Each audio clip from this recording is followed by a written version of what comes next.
Hello dear students, आज हमें अपने कोर्स में ट्रांसलेशन के अगले कदम पर चलना है। अभी आपको मॉडल वर्ब्स पढ़ा रहा था, जिसमें शुड, मस्ट, आर्ट टू का प्रयोग में पढ़ाया। इसके बाद एक शब्द है नीड। नीड जो है वो मॉडल वर्ब्स के रूप में भी प्रयोग की जाती है और मेन वर्ब मतलब प्रिंसिपल वर्ब के रूप में भी, मुख्य क्रिया के रूप में भी प्रयोग किया जाता है नीड का। तो आपको मैं 2 नियम नीड का पढ़ाऊँगा। इसमें पहला नियम आपको मैं मेन वर्ब के रूप में लिख दिया हूँ, need, use of need, main verb या प्रिंसिपल वर्ब। कब आप नीड का प्रयोग मुख्य क्रिया के रूप में करते हैं,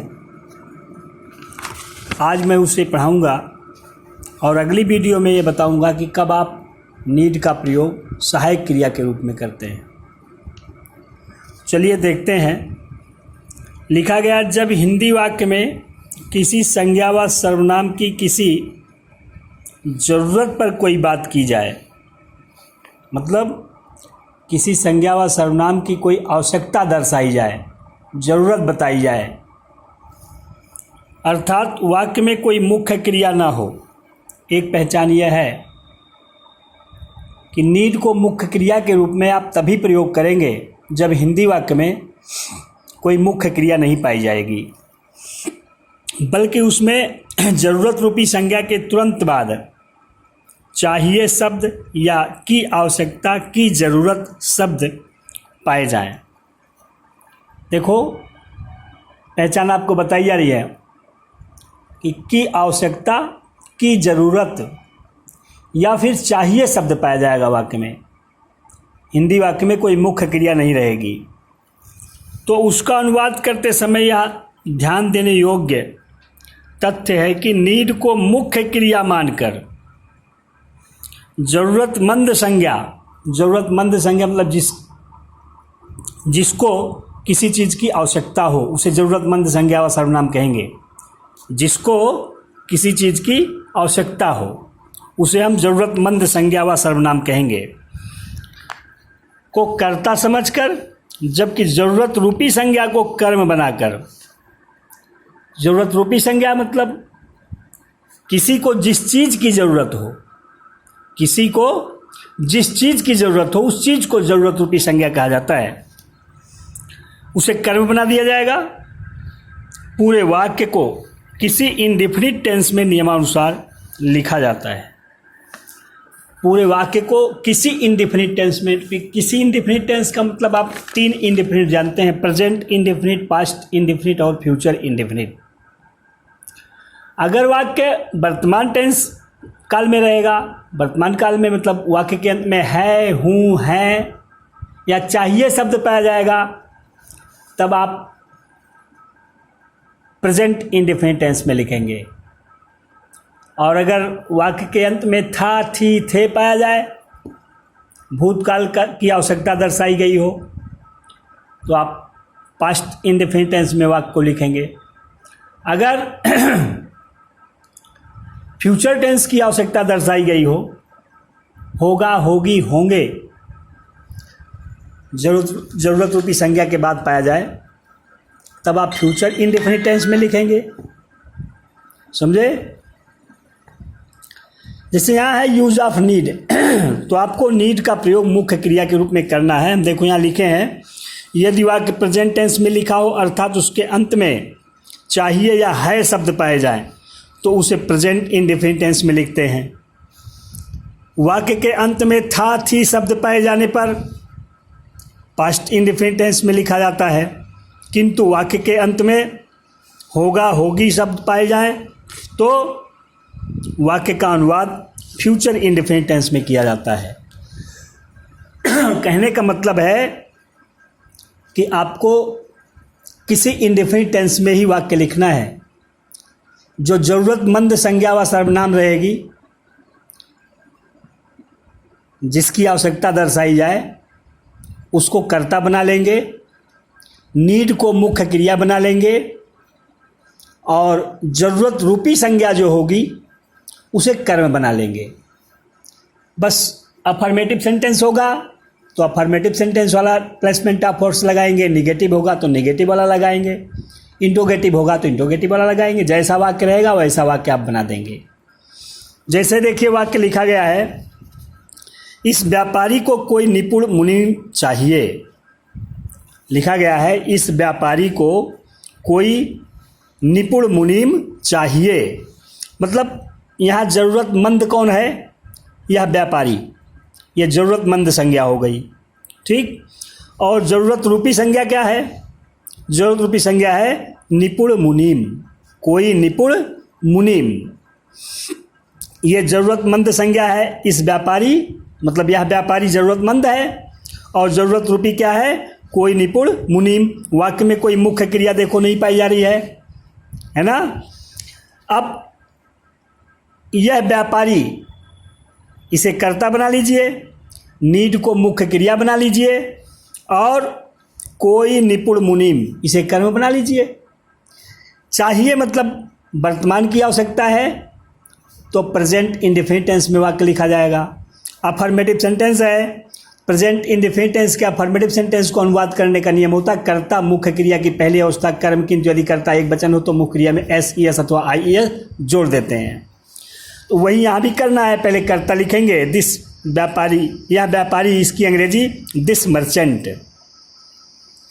अब मुख्य क्रिया की पहली अवस्था नीड, चूंकि मर्चेंट सिंगुलर नंबर है इसलिए यस लगा देंगे। नीड्स, दिस मर्चेंट नीड्स कोई निपुण मुनीम, ये तो कर्म है, बनाना है, जरूरत रूपी संज्ञा है, इसको कर्म बनाना है तो एन एक्सपर्ट क्लर्क, ये हो गया।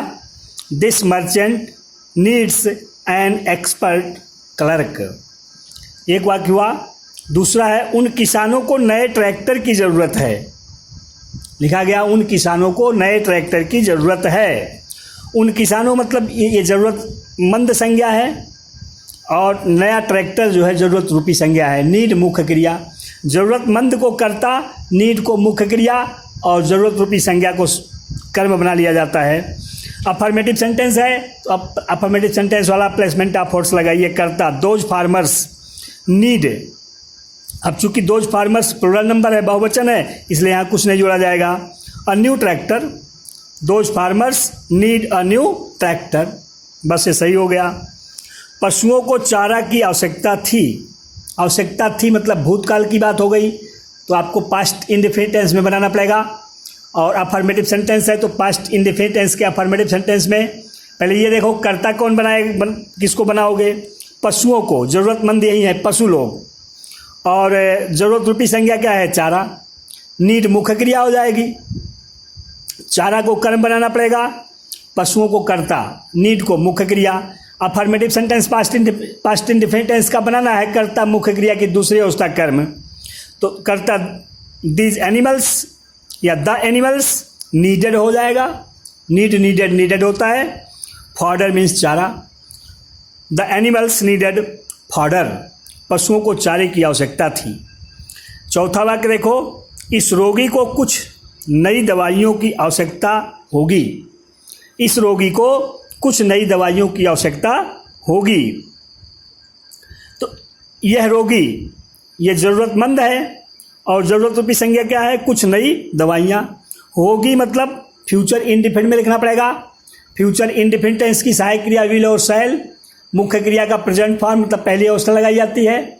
और अफर्मेटिव सेंटेंस है तो अफर्मेटिव सेंटेंस वाला प्लेसमेंट ऑफ फोर्स लगाएंगे। दिस पेशेंट, इस रोगी मतलब दिस पेशेंट विल नीड, कर्ता सहायक क्रिया मुख्य क्रिया, दिस पेशेंट विल नीड कुछ नई दवाइयाँ, सम न्यू मेडिसिन्स।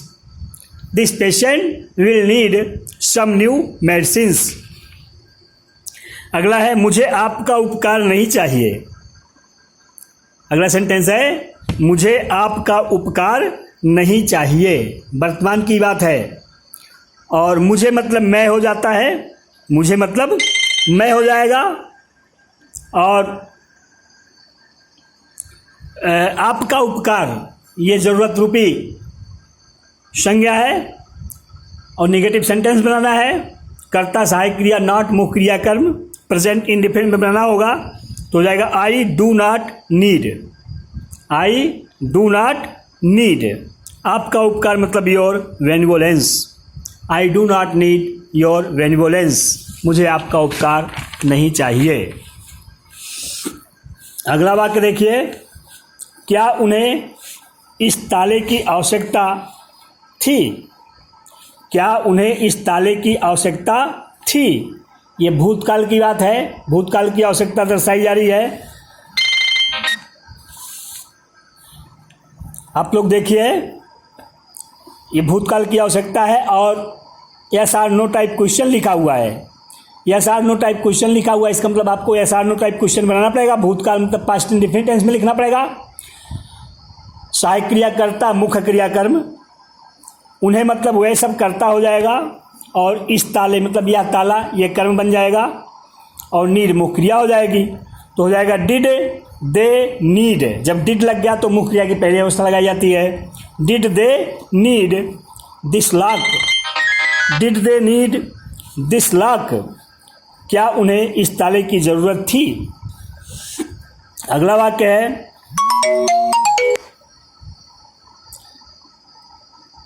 क्या अगली युद्ध में सैनिकों को आग्नेय शस्त्रों की जरूरत नहीं होगी?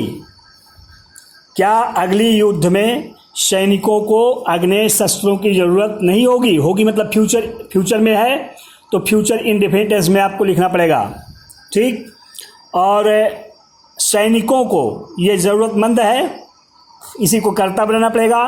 आग्नेय शस्त्रों की ये ज़रूरत रूपी संज्ञा, इसे कर्म बनाना पड़ेगा तो हो जाएगा फ्यूचर इंडेफिनिट लिखना है। Yes or no type question in negative है। सहायक क्रिया कर्ता नॉट मुख्य क्रिया कर्म, आप लिखेंगे will the soldiers not need, will the soldiers not need the firearms, आग्नेय शस्त्र मतलब firearms in the next war, अगली युद्ध में।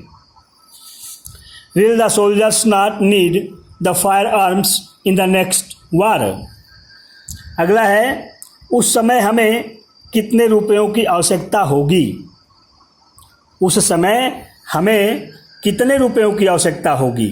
ये कितने रुपयों, देखो आपको मैं बताया हूँ कितना कितने कितने किसका किसकी किसके कौन सा कौन सी कौन से, ये जब किसी संज्ञा के साथ रहते हैं वो संज्ञा इनके साथ में जुड़ जाती है, ठीक।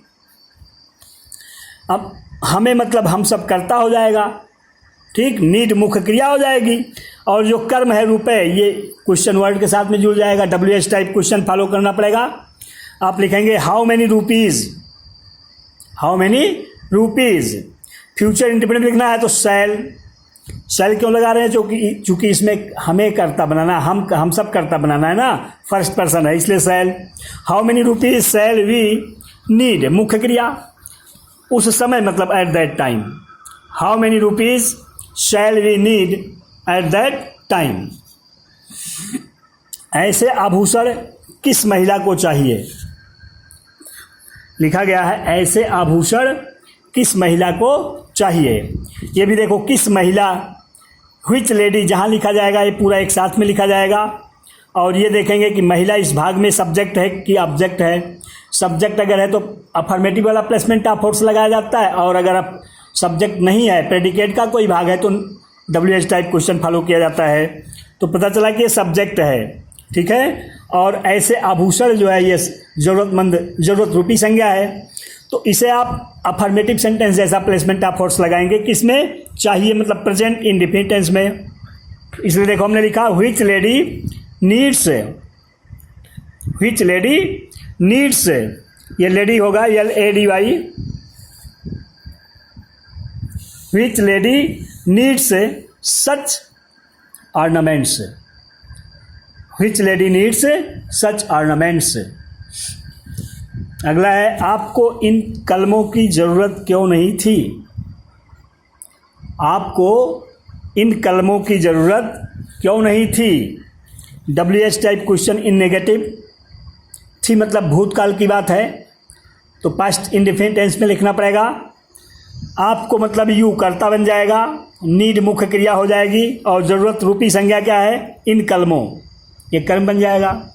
WH type question in negative लिखेंगे, उसका प्लेसमेंट ऑफ फोर्स होता है प्रश्नसूचक शब्द सहायक क्रिया कर्ता, नॉट मुख्य क्रिया कर्म। आपने लिखा वाई प्रश्नसूचक शब्द सहायक क्रिया डिड, कर्ता यू, नॉट।